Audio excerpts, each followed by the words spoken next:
Ever wondered what would happen if a U.S. Navy aircraft carrier got into a serious incident? Believe it or not, disasters aboard these massive floating cities are inevitable and can happen. Incidents like the 1967 USS Forrestal fire, for example, that killed 134 sailors and injured 161. In these modern times, the United States Navy meticulously develops and implements a comprehensive and highly detailed blueprint that outlines precise protocols for responding to any incidents that occur aboard American aircraft carriers. What sort of protocols or procedures will be performed in the case of an accident aboard one of America's many aircraft carriers, and how would the crew react to saving their fellow sailors from death in the case of a serious injury? Let's find out. Over the years, the United States has learned a lot of invaluable insights from past experiences and accidents involving aircraft carriers. Through careful analysis and evaluation of historical incidents, the U.S. Navy has continuously evolved its safety protocols to reduce the risks and enhance operational resilience. Each new generation of Navy leadership incorporates lessons learned into the development of comprehensive safety procedures and rigorous training regimens. These protocols are designed to proactively identify and address potential hazards. As a result, the U.S., the Navy, continually strive to uphold the highest standards of safety and readiness in its operations aboard aircraft carriers. Here is what would happen right after an incident. First, let's talk about the immediate response right after an incident happens. In the case of a fire or an explosion, the crew's onboard priority at that time is to rescue the victims of the incident from certain death. The immediate response to an incident on a U.S. Navy aircraft carrier is a highly coordinated and structured process aimed at rapidly assessing, managing, and mitigating the impact of the event.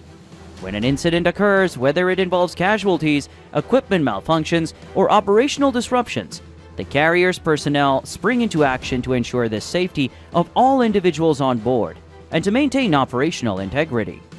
One of the primary focuses of the immediate response is providing emergency medical care to any injured personnel. U.S. Navy aircraft carriers are equipped with advanced medical facilities staffed by trained medical personnel. Doctors, nurses, corpsmen, you name it. In the event of casualties, immediate triage is conducted to assess the severity of injuries and prioritize the treatment process. The carrier's medical team works swiftly to stabilize patients and, if necessary, initiate medical evacuations to more specialized facilities, onshore or to other ships with more extensive medical capabilities. In the meantime, the carrier's command and control structure activates emergency protocols to coordinate response efforts. This involves establishing communication channels, assessing the impact of the incident on ongoing operations, and making decisions to safeguard the ship and its crew. It's important that the chain of command ensures that accurate information is disseminated swiftly to relevant personnel, which in return can enable a cohesive and unified response. Another critical aspect of the immediate response is securing the affected area to prevent further damage or escalation. Damage control teams are deployed to assess structural integrity and contain any hazards, such as fires, flooding, or chemical leaks. These teams are trained to act decisively and effectively under pressure, utilizing specialized equipment and protocols to mitigate risks and restore safety. As an example, in 1967, when a fire broke out aboard the USS Forrestal, specialized teams immediately began manning fire hoses and extinguishers to battle the flames. The Forrestal arrived at Yankee Station and launched its first strikes on July 25th against the North Vietnamese Army. Over the next 4 days, the carrier's aircraft flew more than 150 sorties over North Vietnam without losing a plane. However, on the 29th of July at 10:50 a.m., and during the preparation of another strike, a catastrophic explosion and then a fire broke out on the crowded flight deck. The immediate response to this disastrous situation was to prioritize all the effort on stopping the ongoing fires and save the hundreds of casualties from fatal burns. The U.S. Navy's immediate response also included gathering essential information about the incident to facilitate subsequent investigations. Initial data collection involves recording eyewitness accounts, documenting physical evidence, and retrieving data from onboard systems such as flight recorders or surveillance footage. That is why we can see many images and videos from the Forrestal accident, for example. This information forms the basis for comprehensive investigations aimed at understanding the causes of the incident and implementing corrective measures to prevent future occurrences. Throughout the immediate response phase, both clear communication and teamwork are paramount. As you may know, to become a crew member on an aircraft carrier, you need to be trained to remain calm and focused. You also have to follow established protocols and support your fellow sailors in executing their roles effectively. Additionally, the immediate response is an opportunity to demonstrate the resilience and professionalism of U.S. Navy personnel. It's by showcasing their ability to adapt and respond decisively in challenging and dynamic situations. In summary, the immediate response to an incident on a U.S. Navy aircraft carrier can be demonstrated in a few important steps: emergency medical care, command coordination, damage control, and information gathering. It's rare that U.S. aircraft carriers get themselves in hairy situations. If an incident happens, it's most likely a technical problem within the vessel and not from outside attacks. All in all, the Navy ensures that if incidents happen, they are managed swiftly and effectively, minimizing impact and maintaining the integrity of its mission-critical operations. The immediate response phase sets the stage for subsequent investigations that have the role of enhancing safety and operational effectiveness across the fleet for future times.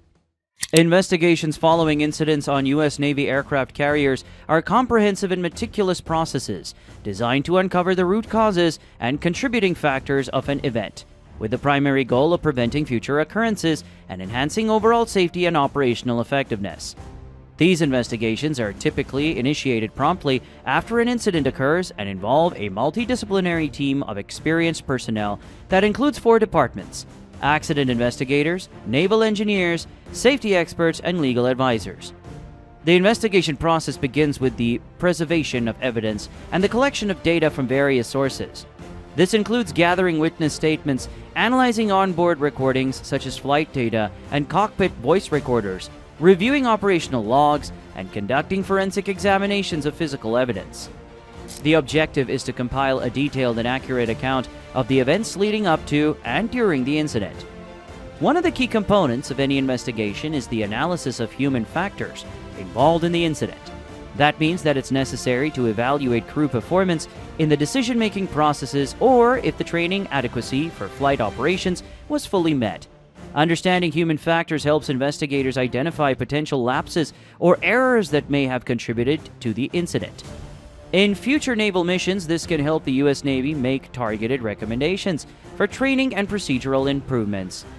Simultaneously, investigations delve into technical aspects related to equipment, systems, and maintenance practices. This involves examining the condition of onboard systems, assessing equipment performance, and evaluating maintenance records to identify any mechanical failures or deficiencies. Technical investigations aim to determine whether equipment malfunctions or deficiencies played a role in the incident and recommend corrective actions to prevent similar issues in the future. As investigations progress, findings are analyzed to identify causal factors and develop actionable recommendations.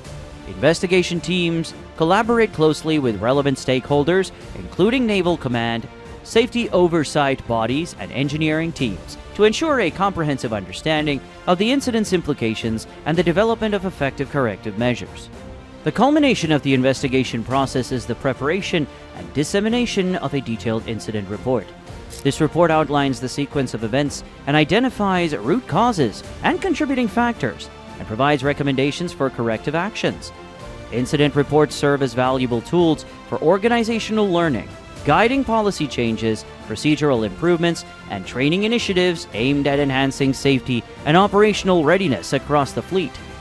So in a nutshell, investigations following incidents on U.S. Navy aircraft carriers are critical processes that leverage multidisciplinary expertise to uncover insights, drive improvements, and ultimately strengthen the Navy's commitment to safety and excellence in maritime operations. What comes after the investigations is a procedure called safety stand-down. A safety stand-down is a deliberate and proactive action taken by the U.S. Navy to address safety concerns by enhancing awareness and preventing potential risks within its operations. It's basically stopping any ongoing unnecessary missions. This temporary pause in regular activities allows for focused attention on safety protocols, procedures, and training. When a safety stand-down is initiated, all non-essential operations are suspended, and personnel across the organization participate in structured safety briefings, discussions, and training sessions. While these briefings might be very long and sometimes boring to sit through, their primary goal is to evaluate current practices by identifying potential hazards and implementing corrective measures to mitigate risks. During a safety stand-down, commanding officers and safety personnel lead comprehensive briefings covering recent incidents, lessons learned, and best practices for maintaining safety standards. These sessions emphasize open communication, encouraging crew members to share observations or concerns related to safety without fear or reprisal. This collaborative approach promotes a culture of transparency and accountability, ensuring that all personnel play an active role in maintaining safety. Simultaneously, operational procedures and equipment undergo thorough inspections to verify compliance with safety standards and operational guidelines. Any identified deficiencies or areas for improvement are promptly addressed to enhance overall safety readiness. Additionally, the stand-down may include hands-on drills and simulations to reinforce emergency response protocols and familiarize crew members with potential crisis scenarios. The impact of a safety stand-down extends beyond immediate operational disruptions. It signifies the Navy's commitment to continuous improvement and risk management. After an incident on a U.S. Navy aircraft carrier, a detailed report is compiled as part of the investigative process to analyze the causes and implications of the event. This report serves as a comprehensive documentation of the incident, outlining key findings, contributing factors, and recommendations for improvement. The report is typically prepared by a team of subject matter experts who review all available data, including witness statements, technical data, and operational records. The goal is to provide a thorough and unbiased analysis of what transpired and why. The report begins by summarizing the sequence of events leading up to the incident, detailing any critical actions or decisions that played a role. It identifies potential deficiencies in procedures, training, or equipment that may have contributed to the incident. The investigative team conducts root cause analysis to determine the underlying factors that led to the outcome, aiming to address systemic issues rather than focusing solely on individual errors. Following the analysis, the report presents recommendations aimed at preventing similar incidents in the future. These recommendations may include revisions to operational procedures, enhancements to training programs, or modifications to equipment or technology. Each recommendation is supported by rationale based on their investigative findings that emphasize the importance of proactive measures to mitigate risks and improve overall safety. The report and its recommendations are submitted to senior leadership within the Navy for review and action. The findings are also shared with relevant stakeholders, including operational units and safety committees, to facilitate implementation. Feedback from the report may inform policy changes or resource allocation decisions to prioritize safety initiatives fleet-wide. The transparency and accountability inherent in this process fosters a culture of learning and adaptation, enabling the Navy to maintain its position as a leader in maritime operations. Policy changes within the U.S. Navy are often prompted by incident reports and recommendations aimed at improving safety, operational effectiveness, and overall mission success. Following a thorough investigation into an incident on an aircraft carrier or within naval operations, identified shortcomings or areas for improvement may lead to revisions of existing policies or the implementation of new directives. These policy changes are designed to address root causes, mitigate risks, and enhance the readiness of naval forces. The process of implementing policy changes begins with a review of investigative findings and recommendations by senior leadership and subject matter experts. Based on the analysis of the incident report, specific policy adjustments are identified to address systemic issues or gaps in procedures. These changes may involve updating standard operating procedures or SOPs, revising training curricula, enhancing equipment maintenance protocols, or clarifying command responsibilities. Once policy changes are approved, they are communicated throughout the organization via official directives, training sessions, and policy manuals. Training programs are often updated to ensure that all personnel are aware of and compliant with the new policies. Commanding officers play a critical role in enforcing these changes and ensuring their effective implementation across their units. Policy changes are continuously monitored and evaluated for their impact on operational performance and safety outcomes. Feedback mechanisms are established to gather input from frontline personnel regarding the practicality and effectiveness of the revised policies. This iterative process allows for refinement and adaptation based on real-world experiences and evolving operational needs. And of course, we have the court phase that comes during the aftermath of any incident involving victims. Legal and administrative actions within the U.S. Navy are undertaken in response to incidents or misconduct that warrant accountability and corrective measures. Following an incident on an aircraft carrier or within naval operations, investigations may uncover instances of negligence, policy violations, or other behaviors that compromise safety or operational integrity. Depending on the severity and nature of the findings, legal and administrative actions may be initiated to address these issues. Legal actions can include disciplinary proceedings under the Uniform Code of Military Justice, or UCMJ, which governs the conduct of military personnel. This may involve formal charges, court-martial proceedings, or administrative hearings to determine accountability and impose appropriate penalties. Legal actions aim to uphold discipline and accountability within the ranks, ensuring that individuals responsible for wrongdoings are held accountable under military law. Administrative actions complement legal proceedings by addressing non-judicial matters through internal disciplinary measures. This can include reprimands, counseling, or administrative separations from service based on the seriousness of the misconduct. Administrative actions are often used to address performance deficiencies or conduct issues that do not rise to the level of criminal behavior but still warrant corrective action. Throughout legal and administrative processes, due process rights are upheld to ensure fairness and transparency. Accused individuals have the opportunity to present their side of the story, seek legal counsel, and appeal decisions through established grievance procedures.